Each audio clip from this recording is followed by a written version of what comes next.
काठमाडौँ महानगरपालिकाको अनुगमन अब निकै कडाइका रूपमा हुनेछ। एकदमै क्वालिटीमा ध्यान दिइनेछ, क्वान्टिटीमा ध्यान दिइनेछ। त्यही भएर धेरै बिलो रेटमा चाहिँ टेन्डर नभरिदिनु होला। अब हुने टेन्डरहरू र कामकाजहरूमा अनुगमन एकदमै कडाइ भयो। त्यो सडकमा छापिएको कालोपत्रेको डेन्सिटी ठाउँ ठाउँमा चेक भयो। त्यहाँनिर कतिको प्रेसर परेछ, कतिको रोल भएको छ छैन, त्यो कुराहरूलाई एकदम कडाइका साथ हेरियो भने कसैले एकदमै बिलोमा भरेको छ भने उसले त्यो कामै गर्न सक्दैन। यसको लागि सुरुका 2-3 वटा ठेक्काहरूमा हाम्रो अनुगमन एकदमै टाइट भयो भने भोलिका दिनमा कन्स्ट्रक्सन कम्पनीहरूले एकदमै बिलो रेटमा टेन्डरै हाल्दैन। यसको लागि यही कार्यपालिका बैठकबाट म हाम्रा निर्माण व्यवसायी कन्ट्र्याक्टरहरूलाई पनि आह्वान गर्न चाहन्छु कि सामाजिक, आर्थिक, भौतिक पूर्वाधार विकास मार्फत सम्पूर्ण जनअपेक्षा पूरा गर्न हामी जनप्रतिनिधि तथा कर्मचारी सबै G11 बमोजिम सवारी साधन पार्किङ शुल्क लगायत सहकार्यमा राजस्व सङ्कलन गर्न सकिने त्यही सडक विभागले गर्दाखेरि अलि बढी छ। हामी मेलान्चीको त्योभन्दा अलिकति कम छ र हाम्रो चाहिँ असाध्यै कम छ। लटा हुन्छ अनि नक्सा भर्ने काम मात्रै गर्नुहुन्छ उहाँहरू, साइड हेर्ने काम कहिले पनि गर्नुहुन्छ। कामलाई हामी पक्कै पनि हामीले भनेअनुसार चाहिँ उपलब्धिमूलक चाहिँ हामीले पाउँछ त। कुन आधारमा हामीले त्यो योजनाको इस्टिमेट सहित हामी पठाउन सक्छौँ? सायद त्यो हामीले त्यो सस्तो क्वालिटीको युज गरेको हरेक वर्ष त्यो बाटो बनाइराख्न पाऊँ भनेर पनि होला पहिला विगतका दिनमा। तर त्यो त्यस्तो गरिनु हुँदैन। हामीले पनि सडक विभागकै क्वालिटी मेन्टेन गर्नलाई थोरै महँगो परे पनि त्यही क्वालिटीको सडकहरू बनाइनुपर्छ र अनुगमन एकदम कडाइका साथ भयो भने यो समस्याहरू समाधान हुन जान्छ। सर्वप्रथम यस नगरसभा मार्फत सम्बत 2079 वैशाख 30 गते सम्पन्न स्थानीय तहको निर्वाचनबाट हामीलाई निर्वाचित गर्नुहुने आदरणीय महानगरवासी आमा, बुवा, दिदी, दाजुभाइ तथा सम्पूर्ण महानुभावहरूमा हार्दिक आभार प्रकट गर्दछु र यहाँहरूले दिनुभएको जिम्मेवारीलाई हर तरहले पुरा गर्ने वचनबद्धता पनि प्रकट गर्दछु। काठमाडौँ महानगरपालिकाको आर्थिक वर्ष 2079-80 को बजेट तर्जुमा गर्दा नेपालको संविधान, प्रचलित कानुन, नगरसभाबाट 8 असार 2079 मा पारित आर्थिक वर्ष 2079-80 को नीति तथा कार्यक्रम, सङ्घ र प्रदेश सरकारले अवलम्बन गरेका नीति, कार्यक्रम तथा बजेट समेतलाई आधार मानी तयार गरिएको छ। बजेट तर्जुमाका सिलसिलामा स्थानीय राजस्व परामर्श समिति, अन्य विषयगत समितिहरू, विभिन्न सङ्घ संस्था, विद्युत वर्ग, नागरिक समुदाय लगायत सबैबाट प्राप्त सुझावलाई समेत ध्यान दिइएको छ। नेपालको संविधान जारी भए पश्चात राज्यको शासकीय संरचना 3 तहको सरकारबाट संरचित छ। स्थानीय सरकारको जनताको सबैभन्दा नजिकको सरकार हो। स्थानीय सरकारको रूपमा काठमाडौँ महानगरपालिकाले व्यवस्थापिकीय, कार्यकारी र न्यायिक अधिकारको प्रयोग गर्दै आएको छ। यस सम्मानित नगरसभामा बजेट तथा कार्यक्रमको अतिरिक्त आर्थिक विधेयक र विनियोजन विधेयक समेत प्रस्तुत भई पारित गर्ने कार्यक्रम रहेको छ। आदरणीय नगरसभाका अध्यक्षज्यू तथा सदस्यज्यूहरू, अब म यस सभा समक्ष चालु आर्थिक वर्ष 2078-79 को आम्दानी तथा खर्चको समग्र अवस्था सम्बन्धमा संक्षेपमा समीक्षा गर्ने अनुमति चाहन्छु। आम्दानीतर्फ काठमाडौँ महानगरपालिकाको आर्थिक वर्ष 2078-79 मा आन्तरिक स्रोतबाट रु 4 अर्ब 66 करोड 43 लाख 13,000 र बाह्य स्रोतबाट रु 4 अर्ब 42 करोड 27 लाख गरी कुल आम्दानी रु 9 अर्ब 8 करोड 70 लाख 13,000 हुने अनुमान गरिएकोमा सम्बत 2079 जेठ मसान्तसम्ममा आन्तरिक स्रोतबाट रु 3 अर्ब 99 करोड 26 लाख 51,928 आम्दानी भएको छ, जुन लक्ष्यको तुलनामा 85.60% हुन आउँछ। बाह्य आम्दानीतर्फ रु 4 अर्ब 81 करोड 23 लाख 39,870 आम्दानी भएको छ, जुन लक्ष्यको तुलनामा 108.85% हुन आउँछ। 2079 जेठ मसान्तसम्म आन्तरिक र बाह्य गरी कुल 8,80,49,870 आम्दानी भएको छ, जुन लक्ष्यको तुलनामा 96.90% हुन आउँछ। काठमाडौँ महानगरपालिकाले लिएको नीति अनुरूप अपेक्षित राजस्व सङ्कलन भएको ब्यहोरा जानकारी गराउँदछु। विनियोजनतर्फ चालु आर्थिक वर्ष 2078-79 को लागि काठमाडौँ महानगरपालिकाबाट कुल रु 16,26,26,000 को बजेट विनियोजन गरिएको थियो। विनियोजित बजेटमध्ये 2079 जेठ मसान्तसम्ममा चालुतर्फ रु 3,51,78,18,000 खर्च भएको छ। पुँजीगत एवं पूर्वाधारतर्फ रु 2,80,81,46,000 र वित्तीयतर्फ रु 18 करोड गरी कुल रु 5,96,59,64,000 खर्च भएको छ, जुन अनुमानित खर्चको 36.69% हुन आउँछ। आदरणीय सभा अध्यक्ष महोदय, अब म आर्थिक वर्ष 2079-80 को बजेट तथा कार्यक्रम पेश गर्ने अनुमति चाहन्छु। आगामी आर्थिक वर्षको बजेट तथा कार्यक्रम तर्जुमा गर्दा बजेटका उद्देश्य हासिल गर्न मैले देखाए अनुसारका क्षेत्रगत र कार्यक्रमगत प्राथमिकता निर्धारण गरेकी छु। उपलब्ध स्रोत, सूचना र मानव संसाधनको उच्चतम परिचालन गर्दै विकासको गतिलाई तीव्रता दिने विषयहरू, सामाजिक, आर्थिक, भौतिक पूर्वाधार विकास मार्फत समुन्नत र समाजवाद उन्मुख राष्ट्रिय अर्थतन्त्र निर्माणमा महानगरको आर्थिक गतिविधिहरू मार्फत योगदान गर्ने विषयहरू, लैङ्गिक समानता र सामाजिक समावेशीकरणलाई टेवा पुग्ने कार्यक्रम सञ्चालन गर्ने विषयहरू, भाषिक तथा सांस्कृतिक पक्षको जगेर्ना र सामाजिक सद्भाव तथा एकता अभिवृद्धिमा सघाउ पुर्याउने विषयहरू,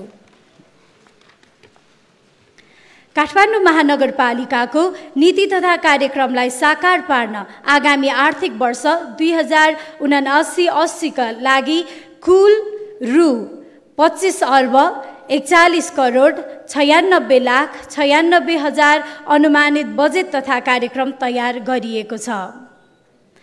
यस अन्तर्गत काठमाडौँ महानगरपालिकाको सञ्चित कोषमा जम्मा हुने रु 22,36,95,49,49,000 र सामाजिक सुरक्षा भत्ता लगायत नेपाल सरकार, प्रदेश सरकार र जग्गा एकीकरण आयोजनाहरूबाट हुने आम्दानी स्थानीय सञ्चित कोष बाहेकको बजेटमा समावेश हुने कुल रु 3,05,01,47,000 रहेको छ। स्थानीय सञ्चित कोषबाट खर्च हुने रकम मध्ये आर्थिक विकास क्षेत्र अन्तर्गतका कार्यक्रमहरूका लागि रु 50,21,24,000 विनियोजन गरिएको छ, जुन कुल बजेटको 2.24% हुन आउँछ।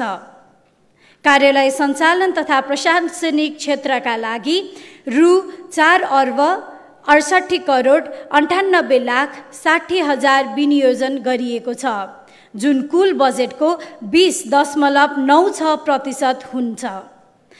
पूर्वाधार विकास क्षेत्रका लागि रु 11,08,89,03,000 बजेट विनियोजन गरिएको छ, जुन कुल बजेटको 49.57% हुन आउँछ। सामाजिक विकास क्षेत्रको लागि रु 1,62,28,22,000 बजेट विनियोजन गरिएको छ, जुन कुल बजेटको 7.25% हुन आउँछ। सुशासन तथा अन्तर्सम्बन्धित क्षेत्रका लागि रु 4,46,58,40,000 बजेट विनियोजन गरिएको छ, जुन कुल बजेटको 19.96% हुन आउँछ। नेपाल सरकार र प्रदेश सरकारबाट प्राप्त हुने सशर्त अनुदानतर्फ रु 1,31,37,06,000 को स्रोत सुनिश्चित भएको छ। नगरसभाका आदरणीय अध्यक्ष तथा सदस्यज्यूहरू, काठमाडौँ महानगरपालिकाको आर्थिक वर्ष 2079-80 का लागि रु 22,36,95,49,000 आम्दानी हुने प्रक्षेपण गरिएको छ।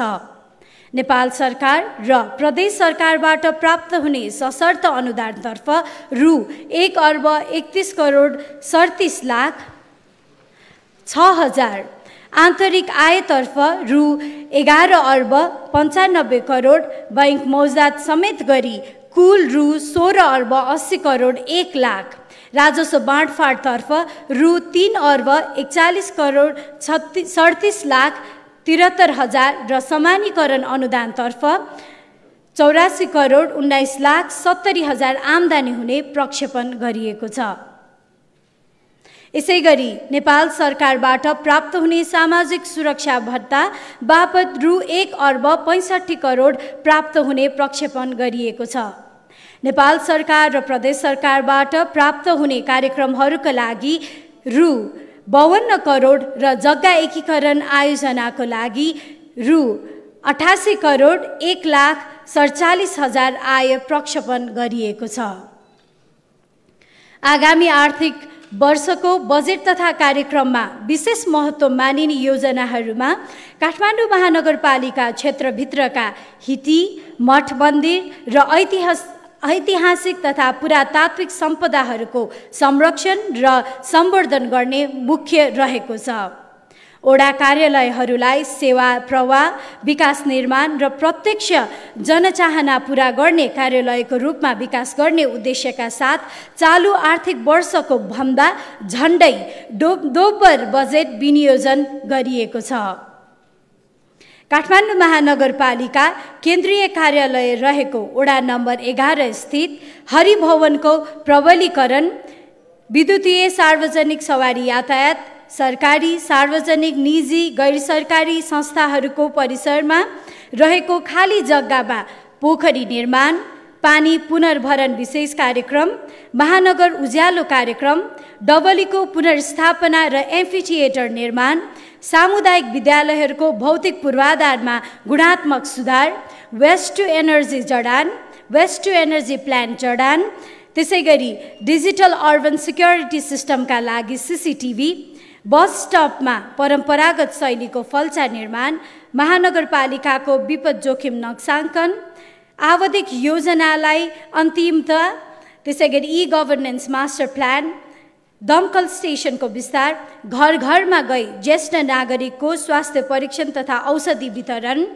युवा केन्द्रित कार्यक्रमहरू, खेलकुद विकासका लागि पूर्वाधार निर्माण तथा विभिन्न कार्यक्रम सञ्चालन, महिलाहरूलाई सिप विकास मार्फत स्वरोजगार कार्यक्रम, अपाङ्गता भएका व्यक्तिका लागि सहयोग, मेट्रो रेलको सम्भाव्यता अध्ययन, सार्वजनिक शौचालय निर्माण तथा सञ्चालन, शीत भण्डार निर्माण, केएमसी मार्ट निर्माण तथा सञ्चालन, मृत जीवजन्तुको अन्तिम संस्कारका लागि शवदाह गृहको निर्माण, सार्वजनिक जग्गा संरक्षण, पार्क निर्माण तथा हरियाली प्रवर्धन, नदी नियन्त्रण तथा कोरिडोर क्षेत्रमा ढल प्रशोधन केन्द्रको निर्माण, सहरी यातायात व्यवस्थापनका लागि कम्पनी स्थापना तथा सञ्चालन जस्ता अति महत्त्वपूर्ण र रणनीतिक योजना तथा कार्यक्रमहरू समेत अघि बढाउन बजेट विनियोजन गरिएको छ।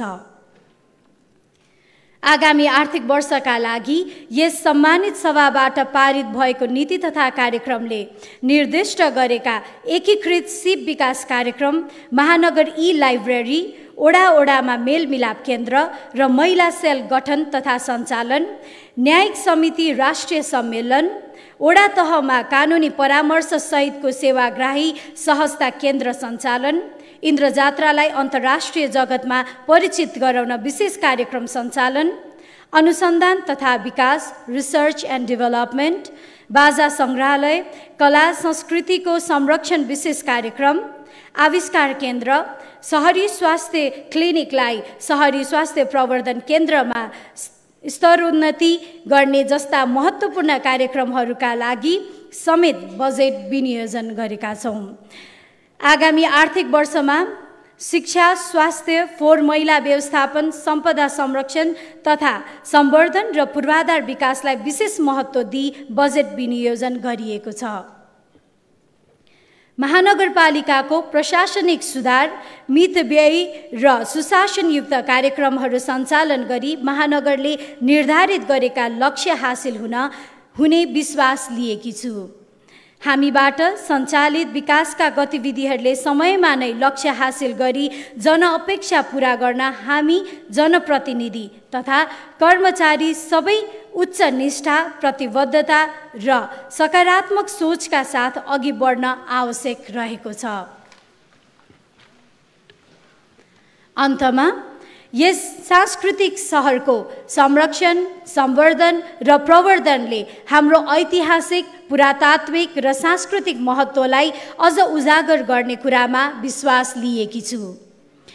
आधुनिक सूचना तथा प्रविधिको उच्चतम प्रयोग गरी स्थानीय शासन तथा सेवा प्रवाहलाई सरल, सहज र पहुँचयोग्य बनाउने मुख्य ध्येय रहेको छ।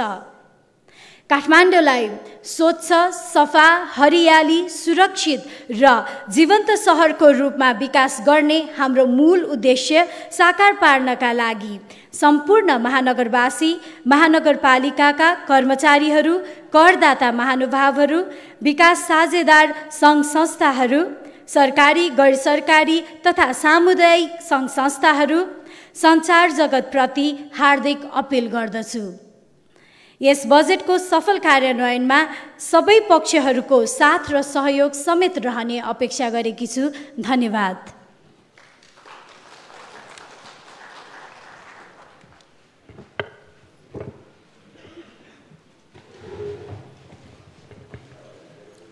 धन्यवाद काठमाडौँ महानगरपालिकाका उपप्रमुखज्यू। अब हामी काठमाडौँ महानगरपालिका आर्थिक विधेयक 2079 प्रस्तुत गर्न जाँदैछौँ।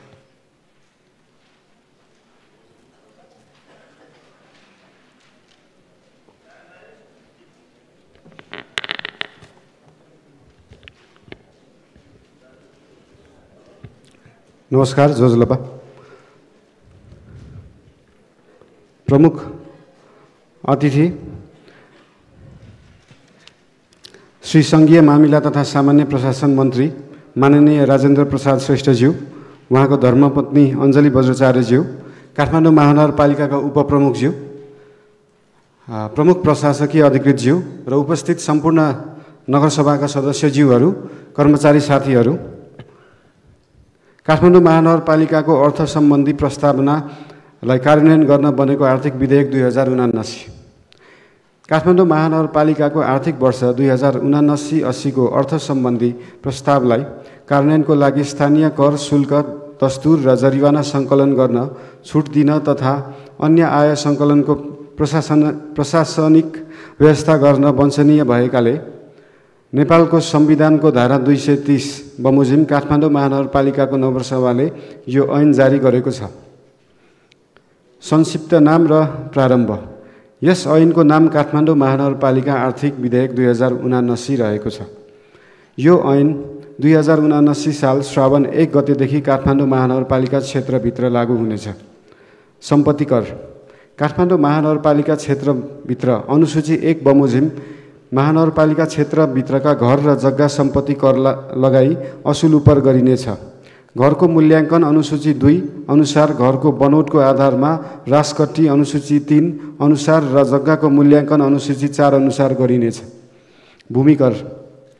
काठमाडौँ महानगरपालिका क्षेत्रभित्र सम्पत्ति कर लाग्ने भूमि बाहेकका अनुसूची 5 बमोजिम भूमि कर लगाई असुल उपर गरिनेछ। बहाल कर। काठमाडौँ महानगरपालिका क्षेत्रभित्र कुनै व्यक्ति वा संस्थाले भवन, घर, पसल, ग्यारेज, वर्कसप, गोदाम, टहरा, सेड, जग्गा वा पोखरी पुरै वा आंशिक तवरले बहालमा लगाई हुने आम्दानी वा आम्दानी हुने गरी अन्य कुनै सम्पत्ति बहालमा दिएकोमा अनुसूची 6 बमोजिम बहाल कर लगाई असुल उपर गरिनेछ। व्यवसाय कर। काठमाडौँ महानगरपालिका क्षेत्रभित्र दर्ता वा इजाजत प्राप्त गरी स्थापित उद्योग, व्यापार, व्यवसाय, सेवा र यस्तै प्रकारका जुनसुकै कारोबार गर्ने व्यक्ति, सङ्घ संस्था वा निकायलाई व्यावसायिक प्रकृति, आर्थिक कारोबार, स्थान विशेष र लगानीका आधारमा अनुसूची 7 बमोजिम व्यवसाय कर लगाई असुल उपर गरिनेछ। त्यसरी व्यवसाय कर असुल गर्दा बैंक तथा वित्तीय संस्था र सुपरमार्केटहरूको हकमा प्रत्येक कारोबार स्थलमा कारोबारको आधारमा अलग अलग इकाइ मानि असुल उपर गरिनेछ। जडीबुटी, कबाडी र जीवजन्तु कर। काठमाडौँ महानगरपालिका क्षेत्रभित्र कुनै व्यक्ति वा संस्थाले उन, खोटो, जडीबुटी, बनकस, कबाडी माल र अन्य मृत वा मारिएका जीवजन्तुको हाड, सिङ, प्वाँख, छाला जस्ता वस्तुको व्यवसाय कारोबार गरे बापत अनुसूची 8 बमोजिमको कर लगाई असुल उपर गरिनेछ। तर प्रचलित कानुनले निषेध गरिएको हकमा भने उल्लिखित व्यवस्था लागू हुने छैन। सवारी साधन कर। प्रदेश सरकारले तोके बमोजिम बाँडफाँडबाट महानगरपालिकालाई प्राप्त हुने सवारी साधन करको आम्दानी बाँडिनेछ।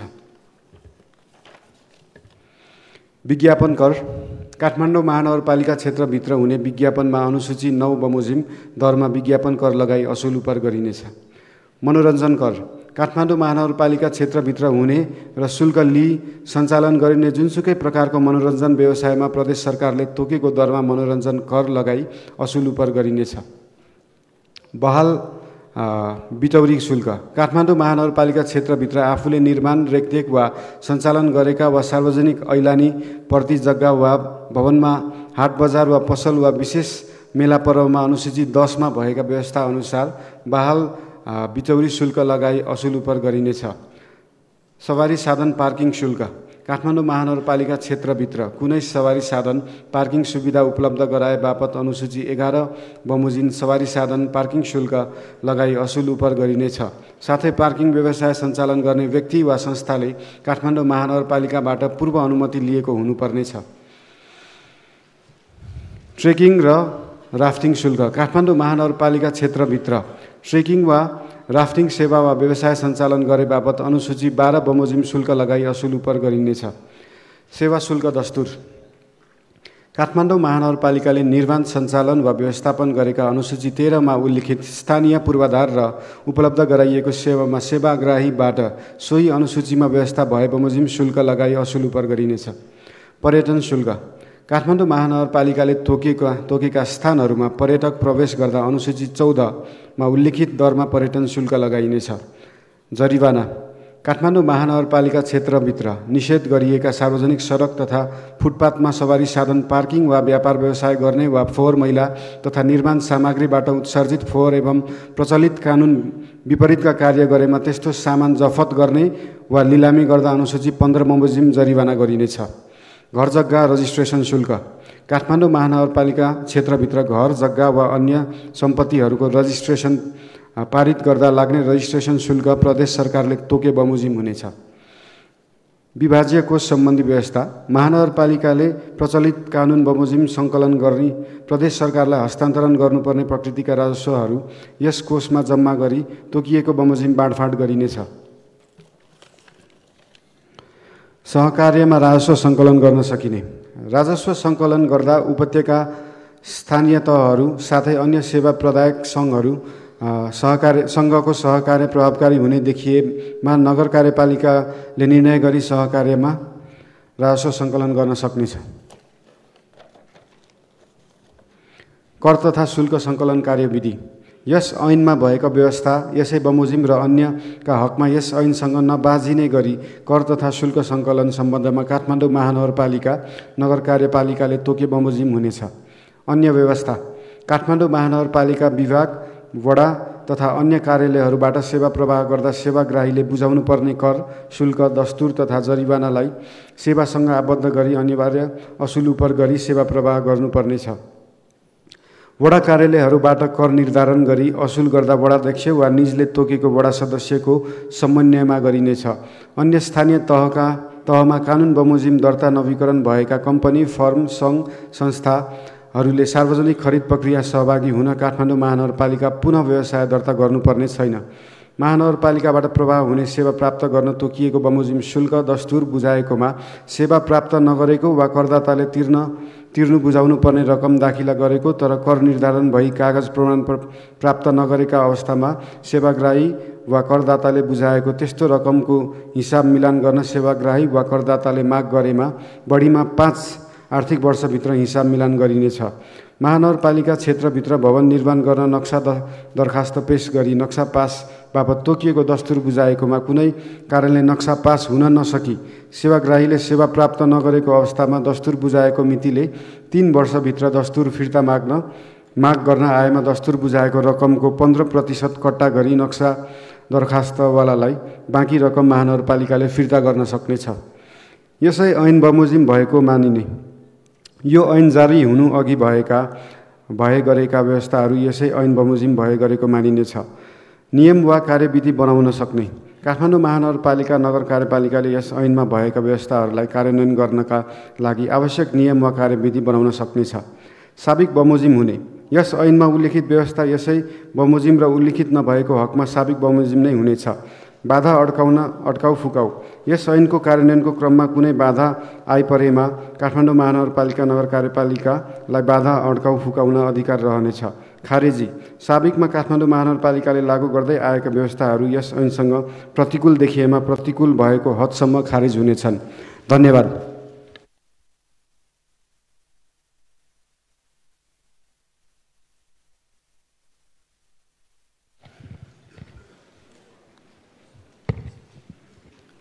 अब काठमाडौँ महानगरपालिका विनियोजन विधेयक 2079 प्रस्तुत गर्न काठमाडौँ महानगरपालिकाका उपप्रमुखज्यूलाई समय दिएको छ।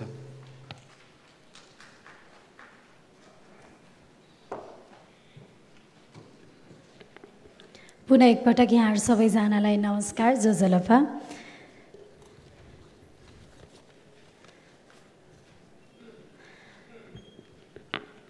काठमाडौँ महानगरपालिकाको आर्थिक वर्ष 2079-80 को सेवा र कार्यहरूका लागि सञ्चित कोषबाट रकम खर्च र विनियोजन गर्ने सम्बन्धमा व्यवस्था गर्न बनेको विधेयक।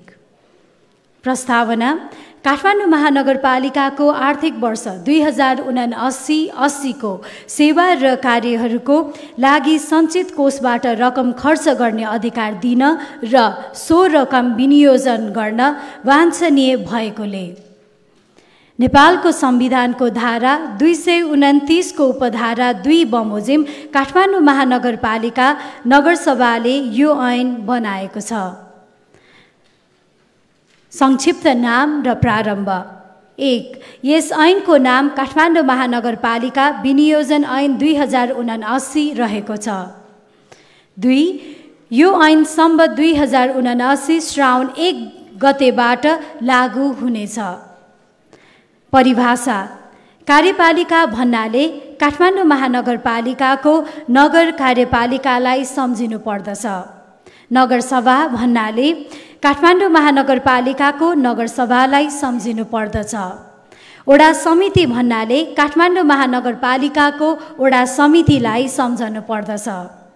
विषयगत शाखा भन्नाले काठमाडौँ महानगरपालिकाका अन्तर्गतका विभाग, महाशाखा, शाखा, आयोजना, सचिवालय, एकाइ, कार्यालय तथा अन्य प्रशासनिक एकाइ समेतलाई सम्झनु पर्दछ। सञ्चित कोष भन्नाले काठमाडौँ महानगरपालिकाको सञ्चित कोषलाई सम्झनु पर्दछ। आर्थिक वर्ष 2079-80 को निमित्त सञ्चित कोषबाट रकम खर्च गर्ने अधिकार। 1. आर्थिक वर्ष 2079-80 को निमित्त काठमाडौँ महानगरपालिका अन्तर्गत हुने आर्थिक विकास, कार्यालय सञ्चालन तथा प्रशासनिक पूर्वाधार विकास, सामाजिक विकास, सुशासन तथा अन्तर सम्बन्धी क्षेत्रको सञ्चित कोषबाट खर्च हुने रु 22 अर्ब 36 करोड 95 लाख 49 हजार र सामाजिक सुरक्षा भत्ता नेपाल सरकार र प्रदेश सरकारबाट प्राप्त हुने कार्यक्रमहरू र जग्गा एकीकरण आयोजनाको खर्च रकम रु 3 अर्ब 5 करोड 1 लाख 47 हजार समेत अनुसूची 1 मा उल्लेखित भए बमोजिम गरी जम्मा रु 25 अर्ब 41 करोड 96 लाख 96 हजारमा नबढाई निर्दिष्ट गरिए बमोजिम खर्च गर्न सकिनेछ। विनियोजन। 1. यस ऐनद्वारा सञ्चित कोषबाट खर्च गर्न अधिकार दिएको रकम आर्थिक वर्ष 2079-80 का लागि काठमाडौँ महानगरपालिका, नगर कार्यपालिका, वडा समिति र विषयगत विभाग वा शाखाले गर्ने सेवा र कार्यहरूको निमित्त विनियोजन गरिनेछ। 2. उपदफा 1 मा जुनसुकै कुरा लेखिएको भए तापनि नगर कार्यपालिका, वडा समिति र विषयगत विभाग वा शाखाले गर्ने सेवा र कार्यको निमित्त विनियोजन गरेको रकम मध्ये कुनै बचत हुने र कुनै नपुग हुने देखिन आएमा नगर कार्यपालिकाले बचत हुने शीर्षकबाट नपुग हुने शीर्षकमा रकमान्तर गर्न सक्नेछ। यसरी रकमान्तर गर्दा नपुग हुने शीर्षकमा विनियोजित रकमको 25% मा नबढ्ने गरी कुनै एक वा एक भन्दा बढी बचत तथा बचत हुने शीर्षकहरूबाट रकमान्तर गर्ने तथा निकासा र खर्च जनाउन सकिनेछ। पुँजीगत खर्च र वित्तीय व्यवस्थापनतर्फ विनियोजित रकम सामा भुक्तानी खर्च र ब्याज भुक्तानी खर्च शीर्षकमा बाहेक अरू चालु खर्च शीर्षकतर्फ रकमान्तर गर्न सकिने छैन। तर चालु खर्चबाट पुँजीगत खर्च र वित्तीय व्यवस्थाको खर्च बेहोर्न एक स्रोतबाट अर्को स्रोतमा रकमान्तर गर्न सकिनेछ। 3. उपदफा 2 मा जुनसुकै कुरा लेखिएको भए तापनि एक शीर्षकबाट सो शीर्षकको जम्मा स्वीकृत रकमको 25% भन्दा बढ्ने गरी कुनै एक वा एक भन्दा बढी शीर्षकहरूमा रकमान्तर गर्नु परेमा नगरसभाको स्वीकृति लिनु पर्नेछ।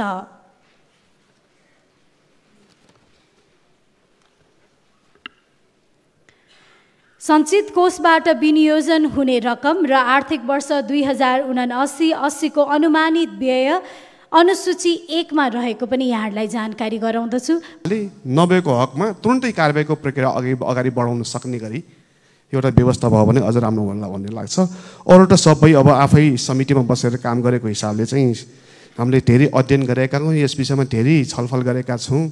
जहाँसम्म लाग्छ यो विधि अहिले धेरै तत्काल आवश्यकता पनि भइरहेको छन् र यो अहिले नयाँ निर्वाचित भएर आइसकेपछि यो बिचमा धेरै फाइलहरू पेन्डिङ परिरहेको छ विभागमा, हाम्रो काठमाडौँ महानगरपालिकामा।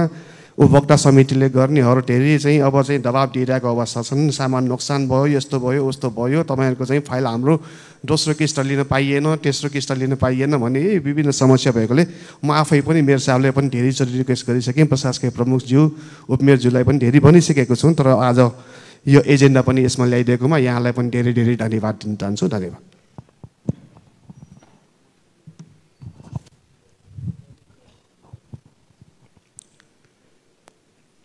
चौथौं नगर कार्यपालिका बैठकका अध्यक्ष एवं प्रमुखज्यू, उपप्रमुखज्यू, प्रमुख प्रशासकज्यू, सम्पूर्ण कार्यपालिका सदस्यज्यूहरू, कर्मचारी मित्रहरूमा अभिवादन व्यक्त गर्न चाहन्छु। मुख्य कुरा त यो कारबाहीकै विषयमा मैले जोड दिन खोजेँ हुँ। अघि धेरै कुरा मित्रले पनि राखिसक्नु भएको छ। यो कारबाहीलाई अलिकति कडा बढाउनु पर्यो।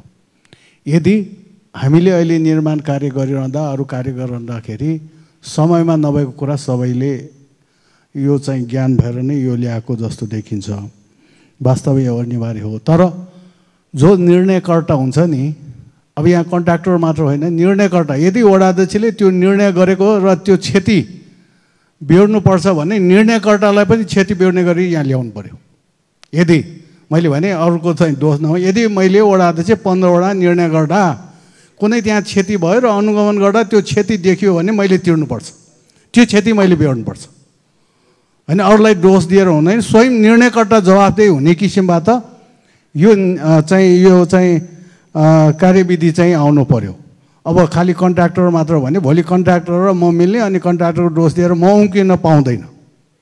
त्यो कुरा चाहिँ प्रष्ट रूपमा चाहिँ यदि निर्णयकर्ताले कमी कमजोरी गरेको छ जसको कारणले क्षति भएको छ भने निर्णयकर्तालाई पनि जोसुकै होस् त्यसमा चाहिँ क्षतिपूर्ति बेहोर्ने गरी यो चाहिँ आउनु पर्यो। अर्को कुरा कारबाही मात्र होइन, क्षतिपूर्ति मात्र होइन, जसको अनुगमन गर्दा जहाँ चाहिँ अब होइन नेतृत्व अब जो जिम्मेवारी व्यक्तिले राम्रो गरेको छ भने पुरस्कार सहित पनि व्यवस्था हुने किसिमको आउनु पर्यो। कारबाही पनि हुने, पुरस्कार पनि हुने, त्यो किसिमको पनि व्यवस्था हुनु पर्यो। अर्को कुरा, हामीले सार्वजनिक परीक्षण गरिरहँदाखेरि पहिला चाहिँ के भन्दा अलिकति यसो जम्मा गऱ्यो अनि चाहिँ ठिक छ भन्न लाग्यो, उसलाई पनि ठिक, उसलाई पनि ठिक, अनि वडा अध्यक्षको आउँछ यो ठिक छ भन्छ, फेरि ठिक ठिक भन्ने बेलामा चाहिँ त्यसरी नै हामीले काम गरेका छौँ। वास्तवमा त्यसरी हुँदैन। यो सामाजिक परीक्षण गर्दाखेरि त्यहाँ सरकारवाला कति % भेला हुनुपर्ने, अनिवार्य भेला गरेर चाहिँ यो चाहिँ सार्वजनिक परीक्षण चाहिँ हुनु पर्यो र चाहिँ त्यो माइनिटिङमा भर्ने अनि वडा अध्यक्ष ल्याएर गर भन्ने खालको चाहिँ सार्वजनिक परीक्षण हुनु भएन। अब त्यो कसरी भाषा मिलाउने, त्यो चाहिँ हाम्रो यसमा चाहिँ प्रष्ट रूपमा जहाँ चाहिँ यो कार्य भएको छ त्यहीकै सरकारवालाको यति % अथवा चाहिँ अब ठ्याक्कै त नबनाउला, त्यो चाहिँ सम्बन्धित त्यहाँ उपस्थित भएर यतिले चाहिँ हस्ताक्षर भएर आएको कुरा चाहिँ मात्र चाहिँ मान्य हुने भन्ने खालको चाहिँ भयो भने यो सार्वजनिक परीक्षण चाहिँ यथार्थमा हुन्छ। नत्र त अहिले चाहिँ भइरहेको चाहिँ त्यति सन्तोषजनक छैन। अब मलाई है, अरूको म दोष दिन्न, मलाई नै आफूलाई यो सन्तोषजनक नभएको कुरालाई मैले यति राखेँ। हस्, धन्यवाद।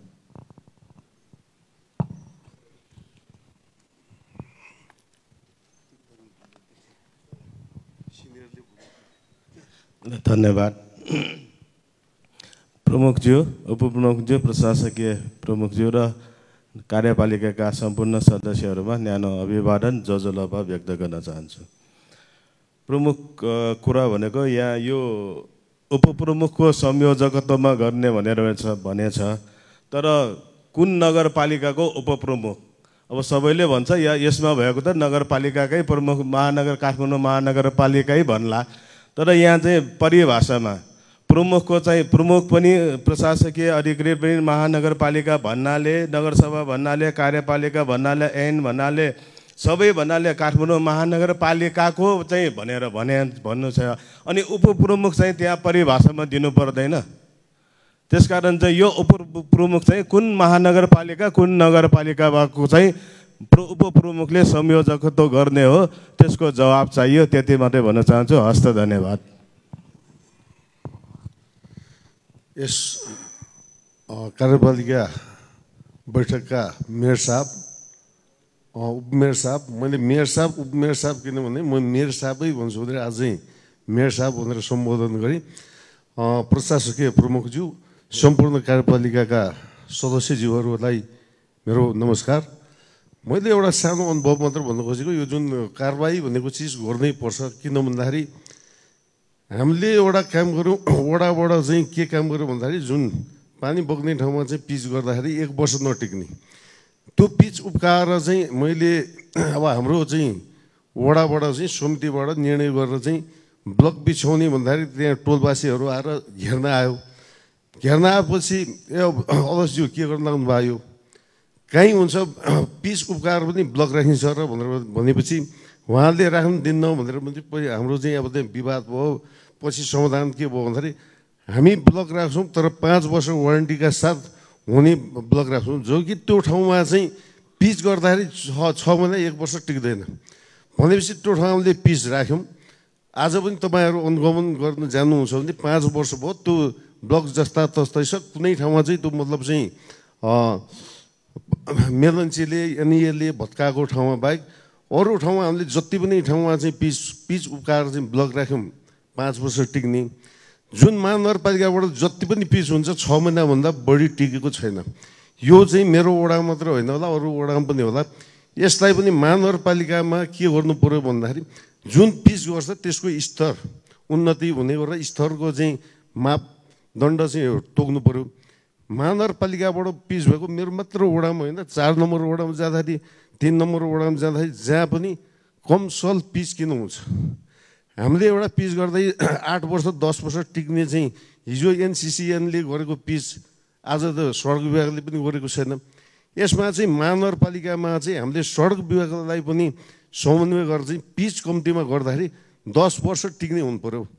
हिजो एनसिसिएनले गरेको चाहिँ टिक्ने, आजकलको चाहिँ कस्तो चाहिँ यो मतलब चाहिँ बिट्विन ल्याएर चाहिँ राख्ने हो। त्यसको स्तर त्यसको चाहिँ अब क्वालिटीको चाहिँ हाम्रो मेयर साहबले चाहिँ त्यसलाई पनि अब त्यो अनुगमन गर्नु पर्यो। महानगरपालिकाभरि जति पनि पिच हुन्छ पिचको स्तर चाहिँ उन्नति हुनु पर्यो भन्ने चाहिँ गर्नु पर्यो। जबकि पिच भएर भोलि 6 महिनामा बिग्रिँदाखेरि हाम्रो मुख रातुनुहोस्, पिच गर्ने महानगरपालिकाले पिच गर्नुपर्छ, भोलि बिग्रिँदाखेरि चाहिँ वडा अध्यक्षले गाली खानुपर्ने अवस्था छ। यसलाई चाहिँ हामीले चाहिँ कडाका साथ यसमालाई चाहिँ हामीले राखौँ, काम गरौँ भन्ने चाहन्छु। धन्यवाद, नमस्कार।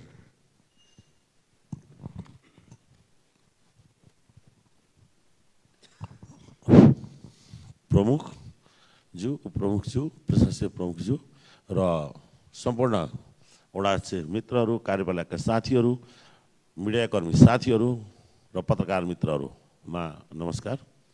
हामीहरूले अहिले भर्खर आएको थियो 10 लाखसम्मको लाई अनुगमन समिति बनाएर रिपोर्ट पेश गर्नुपर्ने 2 चोटि भनिदियो नि, त्यसलाई चाहिँ बढाएर 25 लाखसम्म बनाउन पाइयो भने राम्रो हुन्छ जस्तो मलाई लाग्छ। किन भन्दाखेरि 10 लाखकै अनुगमनलाई जाने हो भने अब 10 करोडको चाहिँ 10 लाखको गऱ्यो भने त त्यो वडा अध्यक्षको काम पनि त्यहाँको सस्यको काम पनि अनुगमन मात्रै गर्ने हुन्छ, त्यसले अहिलेसम्म केही गर्न पाउने स्थिति हुँदैन जस्तो लाग्छ मलाई। त्यसको लागि चाहिँ एउटा त्यो हेर्दै हुन्छ जस्तो मलाई लाग्छ।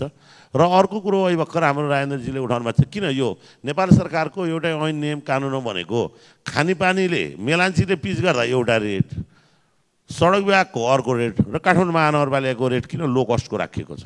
त्यसलाई पनि सडक विभागको सरह बनाएर त्यही अनुसारको क्वालिटीको बनाउनु पऱ्यो। हामी कहाँ रेट मिल्दैन, त्यही सडक विभागले गर्दाखेरि अलिक बढी छ, हामी मेलान्चीको त्योभन्दा अलिकति कम छ र हाम्रो चाहिँ असाध्यै कम छ, लगभग राम्रै कम छ। त्यो भएको हुनाले कहीँ पनि बन्न सकेको छैन र लागेको मलाई चाहिँ के लागेको छैन, हामीले गरेको जसले टेन्डर हाले पनि ठेक्का पाए पनि त्यसको चाहिँ कहिलेसम्म चाहिँ जिम्मेवारी उसले लिने, उसलाई पनि लिन लाउनु पर्यो।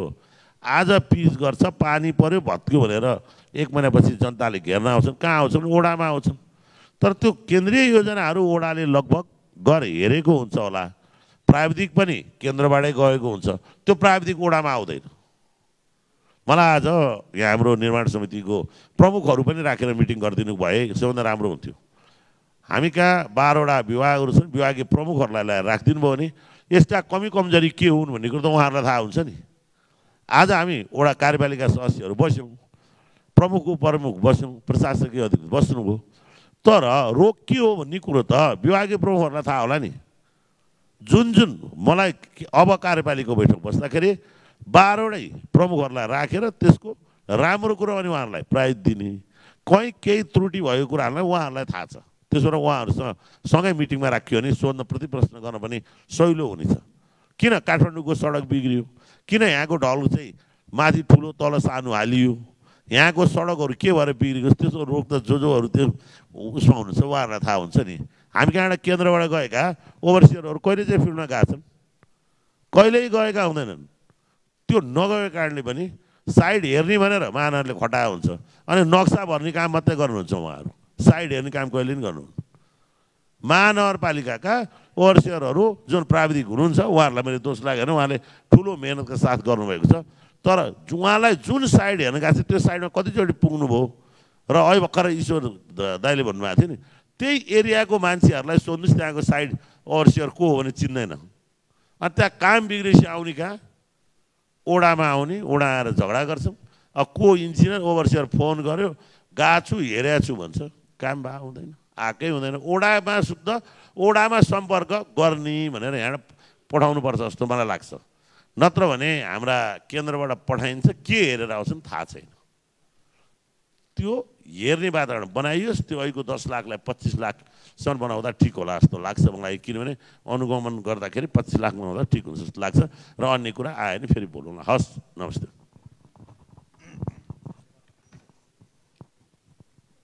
श्रीमान प्रमुखज्यू, उपप्रमुखज्यू, प्रशासकीय अधिकृतज्यू र कार्यपालिका सदस्यज्यूहरू, मेरो विषय अलिक फरक छ कि हामी अनुगमन गर्न खोजेको के त भन्दाखेरि पक्कै पनि काम गर्दै गर्दाखेरि सही ढङ्गबाट काम होस् र 100% हामीलाई चाहिँ लाभ होस् भन्न खोजिएका हुन्।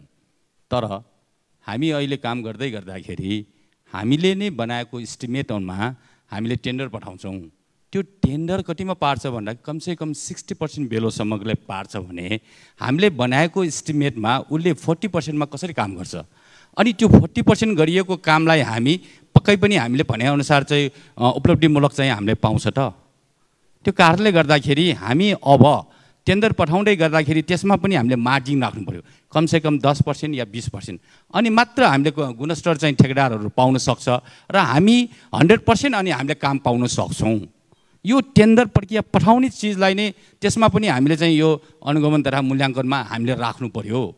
सोचे भन्दा फरक ढङ्गबाट पैसा आइसकेपछि उसले कसरी गर्छ, आफैले गरेको एस्टिमेट अनि हाम्रो इन्जिनियरले कसरी पास गर्छ होला, त्यतातिर पनि ध्यान आकर्षण गरिदिएको भए हामीले गरिने कामहरूमा गुणस्तर प्रक्रियाबाट चाहिँ हामीले लाभदायी हुन सक्छौँ। हस्, धन्यवाद।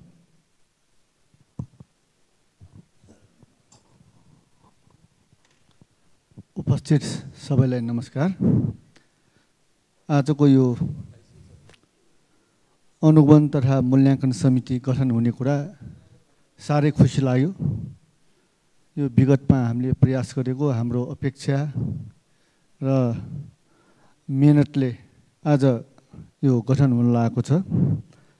एनिवे यो चाहिँ जब जागा तब सबेर भने चाहिँ ढिलै भए पनि यस्तो राम्रो काम हामीले गर्न लागेको छु। तर यसमा थोरै मेरो जिज्ञासा र माग के छ भन्दाखेरि यो समितिमा हामीले चाहिँ उपप्रमुख, प्रमुख प्रशासकीय अधिकृत,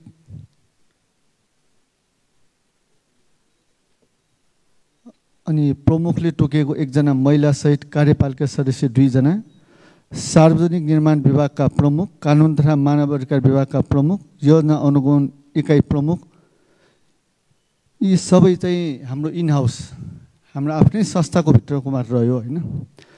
तर अहिलेसम्म हाम्रो विकास निर्माणको काममा हामीले खेपिरहेको चाहिँ समस्या के त भन्दाखेरि गुणस्तरहीन र हाम्रो योजनाहरू समयमै नसकिने।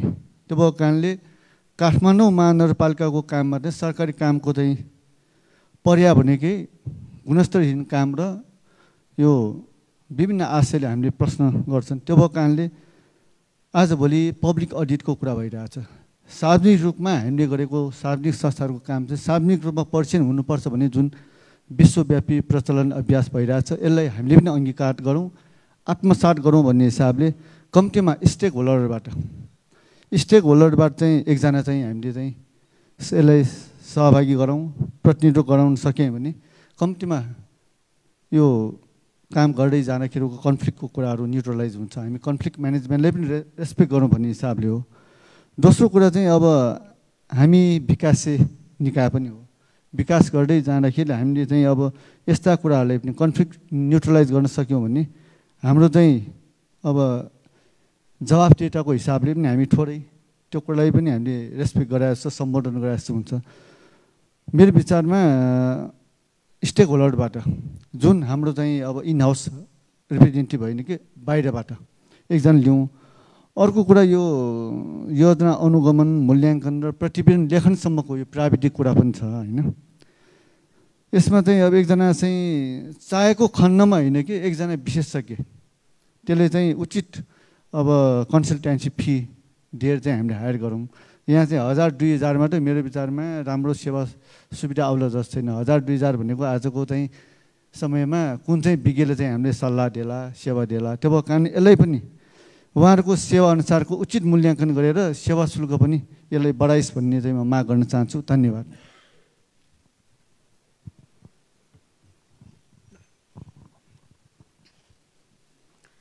आजको यस चौथो कार्यपालिका बैठकको अध्यक्षता गरिरहनुभएका आदरणीय प्रमुखज्यू, त्यसै गरेर उपप्रमुखज्यू, प्रशासकीय अधिकृतज्यू लगायत सम्पूर्ण कार्यपालिका सदस्यज्यूहरू र सम्पूर्ण कर्मचारी मित्रहरूमा मेरो हार्दिक नमस्कार एवं अभिवादन।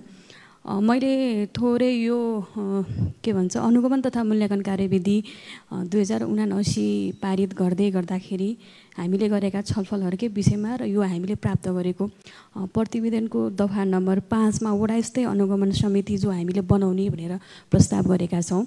यो समितिको काम, कर्तव्य र अधिकारलाई सरसर्ती हेर्दाखेरि हामीले यसमा चाहिँ सुपरिवेशन र अनुगमनका मात्रै कुरा गऱ्यौँ, तर माथिल्लो दफामा चाहिँ हामीले कारबाहीका पनि कुरा गरेका छौँ। तसर्थ वडा समितिले चाहिँ अनुगमन र सुपरिवेशन गर्दाखेरि त्यहाँ देखेका गल्ती कमजोरीलाई औँल्याउने र र कारबाही गर्ने अधिकारबाट हामीले वडा समितिलाई वञ्चित गरेका रहेछौँ। तसर्थ यसलाई पनि हामीले अलिकति मध्यनजर गर्नुपर्छ कि जस्तो मलाई लाग्छ। र हामीले यसरी कारबाहीका कुरा गरिरहँदाखेरि समय सीमा र निर्धारित मितिमा कार्य सम्पन्न नगरेका व्यक्तिलाई अथवा कुनै सङ्घ संस्थालाई कारबाही मात्रै होइन, समय सीमाभित्र आफ्नो कार्य सम्पन्न गर्ने त्यस्ता विभिन्न सङ्घ संस्था र व्यक्तिलाई हामीले पुरस्कृत पनि गर्न जरुरी छ, जसका निमित्त भोलिका दिनमा उहाँहरूलाई काम गर्ने एउटा खालको उत्साह पनि पैदा गर्ने चाहिँ अवसर हामीले महानगरपालिकाको तर्फबाट प्रदान गर्नुपर्ने छ भन्ने भनाइका साथ मैले यो वडा स्तरीय अनुगमन समितिको काम कर्तव्य अधिकारमा त्यो कारबाहीको विषय हामीले समेटेनौँ। त्यस कारणले गर्दाखेरि अलिकति विरोधाभास छ कि भन्ने लाग्यो, नम्बर 1। र दोस्रो कुरा, कारबाही मात्रै होइन, पुरस्कृत गर्ने पनि व्यवस्था गर्यो भने कामलाई अझ सहज हुने थियो भन्ने राख्दै मैले बिदा मागेँ। हस्त, धन्यवाद।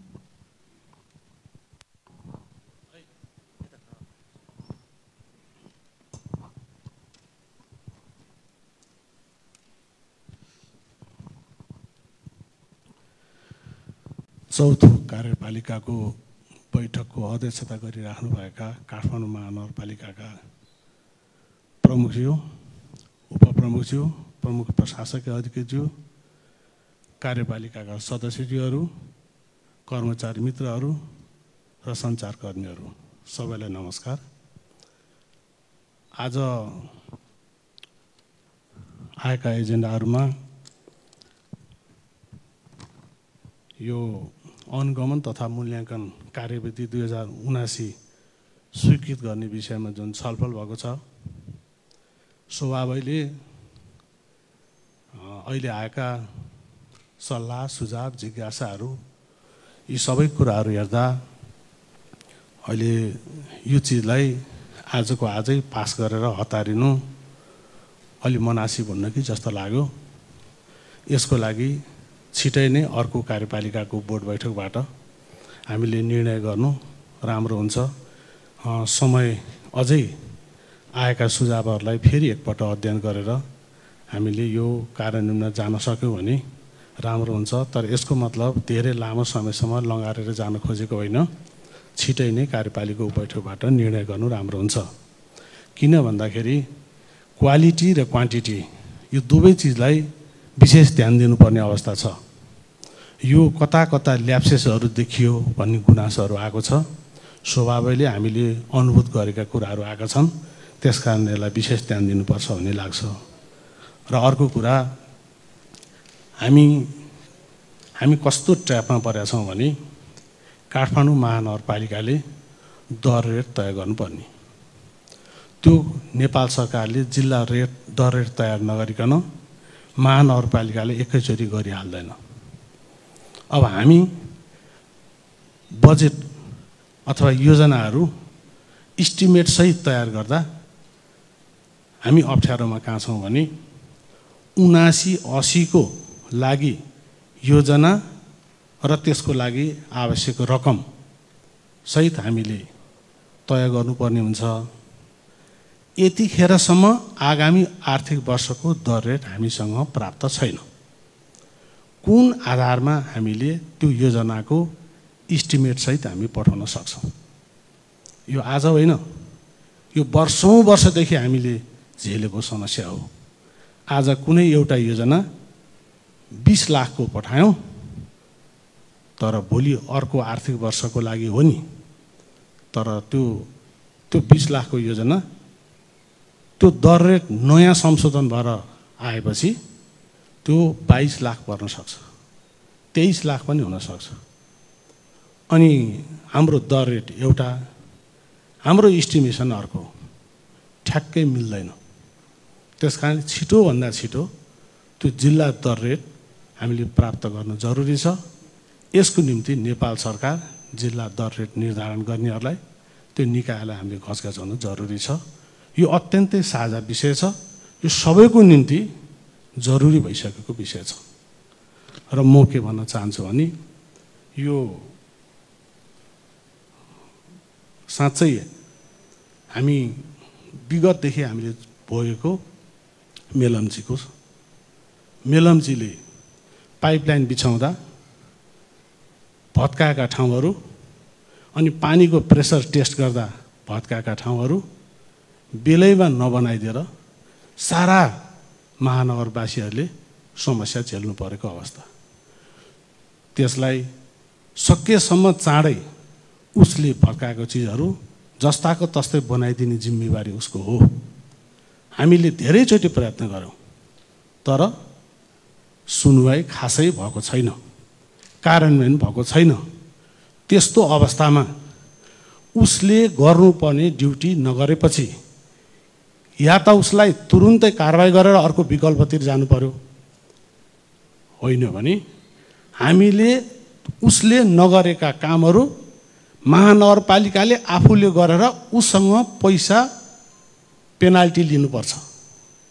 यो अनिर्णयको बन्दी बनेर यो विकास निर्माणबाट मान्छेहरूलाई वञ्चित गर्नु हुँदैन भन्ने लाग्छ। र अर्को यो नगरसभामा हामी जुन बजेट कार्यक्रमहरू लाँदैछौँ त्यो लाँदाखेरि स्वभावैले आजको आजै त पास हुने सम्भावना पनि छैन होला, अध्ययनको लागि मौका दिइन्छ होला, त्यो अलि पर्याप्त मौका दिनुपर्छ।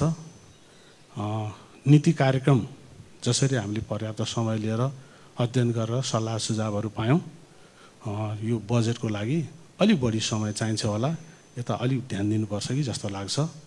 र हामी आजसम्म सर्वसम्मत ढङ्गबाट निर्णय गरिराखेका छौँ बोर्डबाट।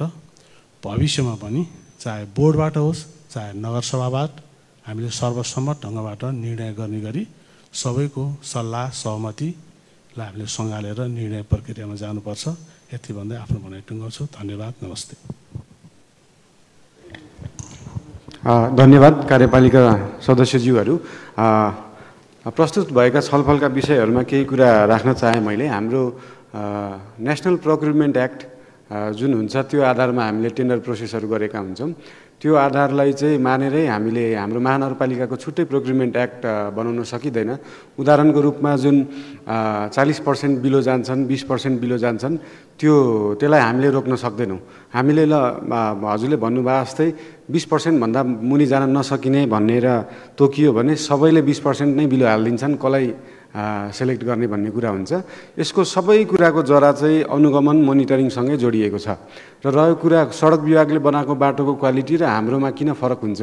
सडक विभागले प्रायः जस्तो आसफल्ट युज गर्छ, हामीले प्रिमिक्स युज गरेका हुन्छौँ। सायद त्यो हामीले त्यो सस्तो क्वालिटीको युज गरेको हरेक वर्ष त्यो बाटो बनाइराख्न पाऊँ भनेर पनि होला पहिला विगतका दिनमा, तर त्यस्तो गरिनु हुँदैन।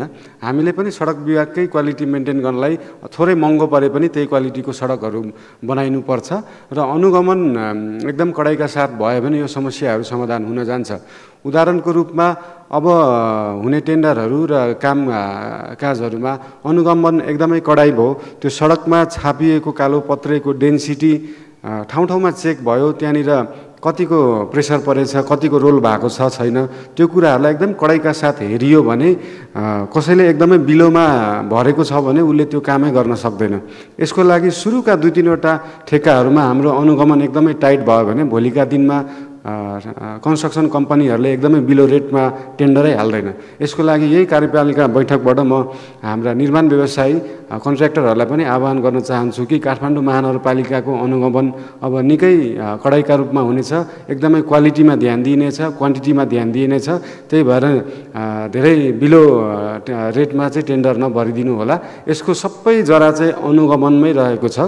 त्यो सडकको डेन्सिटी कति हुनुपर्ने, त्यसको रोलिङ कति हुनुपर्ने, बनेका भवनका क्वालिटी, त्यो M25 छ भने M25 हुनु पर्यो, M30 छ भने M30 नै हुनु पर्यो। त्यो सबै अनुगमन हुनेछ र आगामी दिनहरूमा चाहिँ हामी आशा गर्दछौँ उहाँहरूले एकदमै बिलो नराखिकन क्वालिटीका काम गर्नुहुन्छ। र उहाँले राख्नुभएको जुन जिल्ला दर रेटको कुरा छ, मलाई लाग्छ यो अनुगमन विषयमा हाम्रो आज यहाँ काठमाडौँ महानगरपालिका अनुगमन तथा मूल्याङ्कन कार्यविधि अन्तर्गत त्यो जिल्ला दर रेटका कुराहरू चाहिँ पर्दैनन्। ती भनेको जिल्ला दर रेट हेरेर नै एस्टिमेट गरिन्छ। यो हामीले विगतका वर्षहरूमा, विगतको आर्थिक वर्षमा अथवा अहिलेको चालु आर्थिक वर्षमा गर्दै आएको कामहरूको अनुगमन गर्नलाई एकदमै ढिलाइ भएको भएर एकदमै हामी ढिला भइसकेका छौँ। ती फाइलहरूलाई धेरै समयसम्म रोकिरहेको हुनाले चाहिँ यो अनुगमन समिति चाहिँ चाँडोभन्दा चाँडो बन्नुपर्छ। र हाम्रो प्रस्ताव चाहिँ कस्तो हुनुपर्छ भन्दाखेरि केही संशोधनहरू गरिनुपर्ने पनि देखिएको छ यसमा, जुन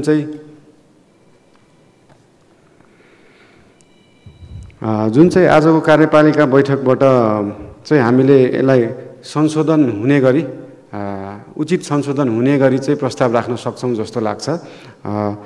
काठमाडौँ महानगरपालिका अनुगमन तथा मूल्याङ्कन कार्यविधि 2079 जुन प्रस्तुत भएको छ, जुन छलफल भएको छ, त्यसलाई संशोधन हुने गरी चाहिँ पेश गर्न चाहन्छु यहाँहरूमा चाहिँ।